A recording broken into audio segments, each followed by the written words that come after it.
Hey, what's up everybody? In today's video, I want to show you how to properly do a squat and a jump squat. Plus, I'm going to show you some modifications that you can use for that jump squat. So, let's get to it. Okay, so we have a step-by-step plan on how to do a squat. Now, a lot of the times people say, I've got knee problems, I've got back problems, squats are really difficult for me. So, I'm going to show you how to properly do a squat first, and then we're going to go to a jump squat, and then we're going to go modifications for the jump squat. So, properly doing a squat. I say this over and over again, but it all starts with your feet. How are you grounded? So, feet a little bit wider than shoulder width apart. Hands can be on your hips, out in front. I like to have them on my hips because that allows me to feel that my core is activating, which is another very important piece to a good squat.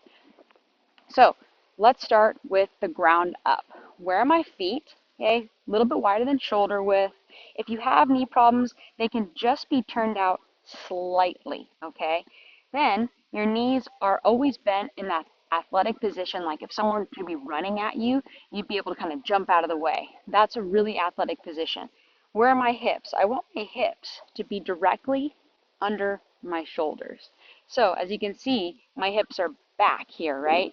To get directly under your shoulders, you've got to roll that pelvis down. And as you roll the pelvis down, you got to tighten your core, right? So we're moving up each piece. You're tightening the core. Your rib cage is pulled together. Your chest is up. Your shoulders are back, but you're not arching.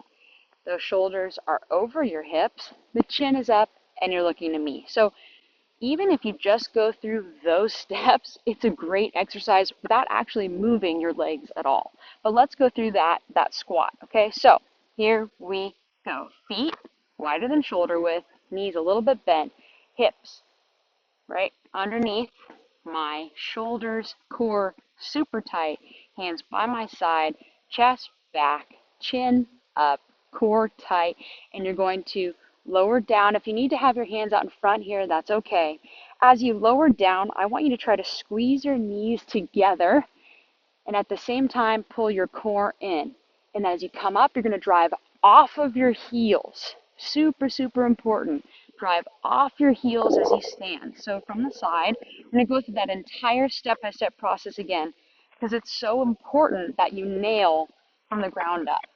It'll help you tremendously with knee pain and back pain really. So on the side, feet a little bit wider than shoulder width, turned out a little bit. My hips, my knees are bent. I'm working myself up. Hips underneath your shoulders, core tight, fold in, chest up, shoulders back, hands by my side. As I lower down, my hands can come out. And as I come up, I tighten my core, drive off my heels.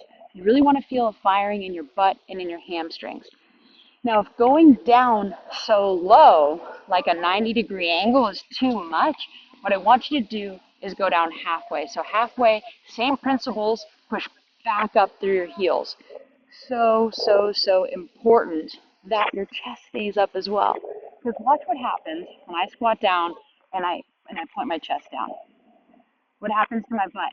Shoots straight out, my knees come over top of my foot, and that starts to really affect the front of your knees, okay? So from this side, big breath, squatting down, chest up, chin up, hands can come out front. As you come up, drive through those legs. So really important. Step one, always, what are your feet doing? What are your knees doing? Are your hips underneath your shoulders? Is your core pulled in tight? Is your chest up? Is your chin up? As you lower down, keep going through those motions because if you don't, you're going to sacrifice form, which creates injury and pain, right? So that's your step-by-step squat and half squat if you need a modification. Now let's get into the jump squat. A proper jump squat, very similar to the squat, but we're jumping up and landing nice and soft. When I say jumping up and landing nice and soft, I mean with soft knees. So same as a regular squat, start from the ground up. As we squat down, everything is tight, right? What are my knees doing? Hips, right? You go through the the entire top half of your body. As you squat down, you're going to hop and then land very softly. So that's the key, is to land with soft knees to avoid the strict impact. Because a lot of the times you'll see people doing jump squats where they stop and then go down. Okay, so very abrasive to your knees, to your back, and to your hips when you don't land with soft knees. When I say soft knees, I mean a little bit bent, right? You're absorbing the shock. So what are my feet doing? Step one, are my knees bent? Is my pelvis underneath my shoulders? Is my core tight? My chest up? Is my chin up? Now I can lower, and then as I come up, I sit, okay? So if you have those knee problems and you're doing a half squat in the beginning, you can certainly do a half squat, jump squat. So half squat, jump. Half squat, still really landing with soft knees. An alternate variation for the half jump squat would be a full body extension. So this doesn't involve any jumping, but it'll still give you that high intensity burn that you're looking for. So same as all squats, what are my feet doing? Knees, hips, core, shoulders, chin, right? Coming down, this time your hands are going to come behind you. Same great positioning. As you come up, hands come up overhead, come up onto your toes. Pull the core in here. So, and then as you come down, up, down, and up. Notice from the side, I'm coming down, and then legs come all the way up onto your toes, really locking it out. So that's your step-by-step how-to on how to do a squat, a modification for a squat, a jump squat, and modifications for the jump squat. So if you like this, make sure you shoot a comment down below. Let me know what you're struggling with, if you're using this, how many of these reps that you're doing to feel the burn.